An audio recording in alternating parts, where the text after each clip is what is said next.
Direct സെല്ലിംഗിലെ ഇത്തരം വിജയകഥകൾ എങ്ങനെയാണ് ആളുകൾക്ക് മുന്നിലെത്തുന്നത്? എന്തൊക്കെ കാര്യങ്ങളാണ് അതിൽ പ്രധാനം? അതൊക്കെ ഒന്ന് നോക്കാം. ഓക്കെ. തുടക്കത്തിൽ തന്നെ ഒരു കാര്യം ശ്രദ്ധിച്ചു. അദ്ദേഹം തന്റെ പഴയ ജോലിയെക്കുറിച്ച് പറയുന്നുണ്ട്. ഒരു തൃപ്തിക്കേട്. ആ ശമ്പളം നമ്മുടെ സ്വപ്നങ്ങൾ മറക്കാൻ പ്രേരിപ്പിക്കുന്ന കൈക്കൂലിയാണ്. അങ്ങനൊരു ചിന്ത പങ്കുവയ്ക്കുന്നുണ്ട്. ശരി, അത് കൊള്ളാം. അതായത് ആ ഒരു പോയിന്റ്, നിലവിലുള്ള ജോലിയിലോ സാഹചര്യത്തിലോ ഒരു തൃപ്തിയില്ലാത്ത ഒരുപാട് പേരുണ്ടാവാം. ഉണ്ടാവാം. അപ്പൊ അവരുടെ ഒരു ചിന്തയെ എന്താ പറയാ, പിടിക്കുന്നൊരു വാചകമാണിത്. ഒരു ജോലിക്ക് പോയിരുന്നു, പക്ഷെ അതിൽ നിന്ന് ഫ്രീ ആകണം എന്നൊരാഗ്രഹം. അതെ, ഒരു കെട്ടുപോലെ തോന്നിയിട്ടുണ്ടാവും. ഈ മുൻകാല അതൃപ്തി ഇത്തരം കഥകളിൽ ഒരു പ്രധാന ഘടകമായിട്ട് വരാറുണ്ടല്ലേ? തീർച്ചയായും. അത് ശരിക്കും ഈ പുതിയ അവസരത്തിന്റെ ഒരു ആവശ്യകതയെ കാണിക്കാൻ വേണ്ടിയാണ് പലപ്പോഴും ഉപയോഗിക്കുന്നത്. അതോടൊപ്പം അദ്ദേഹം വേറൊരു കാര്യം പറയുന്നുണ്ട്. പഠിത്തത്തിൽ അത്ര മിടുക്കനൊന്നും ആയിരുന്നില്ല. +2 കഴിഞ്ഞപ്പോ എന്ത് ചെയ്യണമെന്നറിയാത്തൊരവസ്ഥ. ഭാവിയെക്കുറിച്ച് നല്ല പേടിയുണ്ടായിരുന്നു എന്നും പറയുന്നു. അതും കണക്ട് ചെയ്യാൻ പറ്റുന്നൊരു കാര്യമാണ്. അതായത് പഠിത്തത്തിൽ അത്ര ശോഭിക്കാത്തവർക്കും വേറെ വഴികളിലൂടെ വിജയിക്കാമെന്നൊരു സൂചന ഇവിടെ കിട്ടുന്നുണ്ട്. ശരിയാണ്. ഒരു സാധാരണക്കാരന് വലിയ വിദ്യാഭ്യാസമോ തുടക്കത്തിൽ ഭയങ്കര കഴിവുകളോ ഇല്ലെങ്കിലും ഈ അവസരം ഉപയോഗിച്ച് രക്ഷപ്പെടാമെന്നൊരു മെസ്സേജ് കൊടുക്കാൻ അത് സഹായിക്കും. ആ ഒരു സമയത്താണ് ഡയറക്റ്റ് സെല്ലിംഗ് ഒരു ഓപ്ഷനായിട്ട് മുന്നിൽ വരുന്നത്. അതെ. അദ്ദേഹം അവിടെ ഒരു ഹിന്ദി വാചകം പറയുന്നുണ്ട്. തബ് മേരെ ലൈഫ് മേ ദക്ഷിൺ ഇനി ഓപ്ഷൻ അധികാരി. അതിന്റെ അർത്ഥം പൂർണ്ണമായിട്ട് വ്യക്തമല്ലെങ്കിലും ആ ഒരു സമയത്ത് ഇതൊരു സാധ്യതയായി വന്നു എന്ന് തന്നെ ആവാം. അതിനുശേഷം പറയുന്നൊരു വാചകമുണ്ടല്ലോ, അതാണ് എനിക്ക് തോന്നുന്നത് പ്രധാനം. ഏതാണത്? കുച്ച് ബി കർണാ പടേ സബ്സ്ക്രൈബ് കർക്കെ ദിഖാനാ ഥാ. അതായത് എന്തു വന്നാലും ഇത് ചെയ്ത് കാണിക്കണം, ഒരു വാശി. അതെ, ആ ഒരു നിശ്ചയദാർഢ്യം, ആ ഒരു പ്രതിജ്ഞാനിമിഷം എന്ന് വേണമെങ്കിൽ പറയാം. പ്രതികൂല സാഹചര്യത്തിൽ നിന്ന് രക്ഷപ്പെടാൻ മുന്നിലുള്ള ഈ ഒരു അവസരം പിടിച്ചേ പറ്റൂ എന്നൊരു തോന്നൽ. അത് കേൾക്കുമ്പോൾ തന്നെ ഒരു ഊർജം കിട്ടുന്നുണ്ട്. എന്ത് വില കൊടുത്തും വിജയിക്കും എന്നൊരു മനോഭാവം. ഇവിടെ ശരിക്കും വ്യക്തിയുടെ കഴിവിനേക്കാൾ ആ തീരുമാനത്തിനാണ് പ്രാധാന്യം കൊടുക്കുന്നത്. അതായത് ശരിയായൊരു ആറ്റിറ്റ്യൂഡ് ഉണ്ടെങ്കിൽ ആർക്കും പറ്റുമെന്നാണോ? ഒരു പരിധിവരെ അങ്ങനെയൊരു സന്ദേശമാണത് നൽകുന്നത്. ആ തീരുമാനമെടുത്താൽ പിന്നെ വിജയം സാധ്യമാണ് എന്ന്. ആ തീരുമാനത്തിന് ശേഷം അദ്ദേഹം പറയുന്നത് ഭയങ്കര പെട്ടെന്നുള്ള വളർച്ചയാണ്.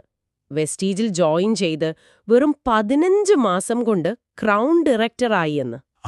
15 മാസം! ഈ ക്രൗൺ ഡയറക്ടർ എന്ന് പറഞ്ഞാൽ എന്താണ്? അതിന് ഈ ഡയറക്റ്റ് സെല്ലിംഗ് ഫീൽഡിൽ അത്ര വലിയ സ്ഥാനമുണ്ടോ? ഉണ്ട്. ക്രൗൺ ഡയറക്ടർ എന്നൊക്കെ പറയുന്നത് വെസ്റ്റീജ് പോലെയുള്ള ഡയറക്റ്റ് സെല്ലിംഗ് കമ്പനികളിലെ ഒരു ഉയർന്ന റാങ്കാണ്. നല്ലൊരു ടീം, അതായത് തന്റെ കീഴിൽ നല്ലൊരു ടീം ഉണ്ടാക്കുകയും ആ ടീം ഒരു നിശ്ചിത കച്ചവടം നേടുകയും ചെയ്യുമ്പോഴാണ് സാധാരണ ഈ റാങ്ക് കിട്ടുന്നത്. ഓക്കെ. അപ്പോൾ അത് അത്യാവശ്യം നല്ല വരുമാന സാധ്യതയും ഒരു ടീം ലീഡർ എന്ന നിലയിലുള്ള അംഗീകാരവുമൊക്കെ സൂചിപ്പിക്കുന്നുണ്ട്. 15 മാസം എന്നത് ശരിക്കും പറഞ്ഞാൽ വളരെ വളരെ കുറഞ്ഞ സമയമാണ് ഈ ഒരു ലെവലിലെത്താൻ. അപ്പോൾ അതൊരു വലിയ നേട്ടമായിട്ട് തന്നെയാണ് അദ്ദേഹം അവതരിപ്പിക്കുന്നത്. തീർച്ചയായും. അതുകൊണ്ടാണ് അത് എടുത്തു പറയുന്നത്. പിന്നെ പറയുന്നു 3.5 വർഷത്തിനുള്ളില് ലൈഫ് സ്റ്റൈൽ മൊത്തം മാറി. പ്രത്യേകിച്ചൊരു കാർ, ഗാഡി ബദൽ ഗയി എന്ന്. ഒരു കാർ സ്വന്തമാക്കി. ഈ ഭൗതിക നേട്ടങ്ങൾക്ക് നല്ല ഊന്നൽ കൊടുക്കുന്നുണ്ട്. ഉറപ്പായും. കാറ്, വീട്, ചിലപ്പോൾ വിദേശയാത്രകൾ, ഇതൊക്കെ ഡയറക്റ്റ് സെല്ലിംഗ് വിജയത്തിന്റെ ഒരു അളവുകോലായിട്ട് കാണിക്കാറുണ്ട്. പെട്ടെന്ന് ആളുകൾക്ക് മനസ്സിലാവുമല്ലേ? അതെ, കാണാൻ പറ്റുന്ന തെളിവുകളാണ്. ജീവിതം മാറി എന്നതിന്റെ ഒരു അടയാളം. അപ്പോൾ ഇതിലൊരു മെസ്സേജുണ്ട്. ഈ സിസ്റ്റത്തിൽ വന്നാൽ, വർക്ക് ചെയ്താൽ നിങ്ങൾക്കും ഇതുപോലെയൊക്കെ നേടാമെന്ന്. അതോടൊപ്പം തന്നെ വിന്നിംഗ് ടീം എന്നതിനെയും അദ്ദേഹം പറയുന്നുണ്ട്, തന്റെ വളർച്ചയുടെ ഭാഗമായിട്ട്. വിന്നിംഗ് ടീം ലൈഫ് സ്റ്റൈൽ എന്നൊക്കെ പറയുമ്പോൾ ഒരുപക്ഷെ ആ ടീം കൊടുത്ത സപ്പോർട്ട്, ട്രെയിനിങ് അതൊക്കെ ആവുമോ? ആവാം, സാധ്യതയുണ്ട്. അതായത് നിങ്ങൾ ഒറ്റയ്ക്കല്ല, ഒരു സിസ്റ്റത്തിന്റെ കൂടെയാണ് പ്രവർത്തിക്കുന്നത് എന്ന് വരുമ്പോൾ അതൊരു എളുപ്പമായി തോന്നാം. ശരിയാണ്.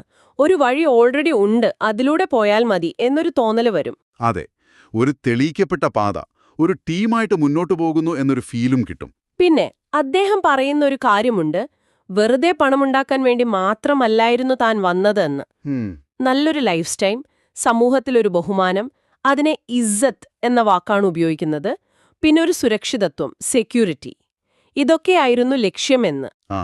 ബഹുമാനം, സുരക്ഷിതത്വം, നല്ല ജീവിതശൈലി എന്നൊക്കെ പറയുമ്പോൾ ഈ അവസരം ഒരു വ്യക്തിയുടെ മൊത്തത്തിലുള്ള ഒരു ഉയർച്ചയ്ക്ക് കാരണമാകുമെന്നൊരു ചിത്രം കൊടുക്കാൻ പറ്റും. ഈ ഇസ്സത്ത് അഥവാ ബഹുമാനം എന്നത് നമ്മുടെ സമൂഹത്തിൽ പ്രധാനമാണല്ലോ. വളരെ പ്രധാനം. അപ്പോ സാമ്പത്തിക വിജയത്തിന്റെ കൂടെ സമൂഹത്തിൽ അംഗീകാരം കൂടി കിട്ടുമെന്ന് പറയുമ്പോൾ അതിന്റെ ഒരു ആകർഷണീയത കൂടും. അതുറപ്പാണ്. ഇനി അദ്ദേഹം പ്രേക്ഷകരോട് നേരിട്ട് സംസാരിക്കുന്ന ഒരു ഭാഗം അതെനിക്ക് വളരെ ഇൻട്രസ്റ്റിംഗ് ആയി തോന്നി.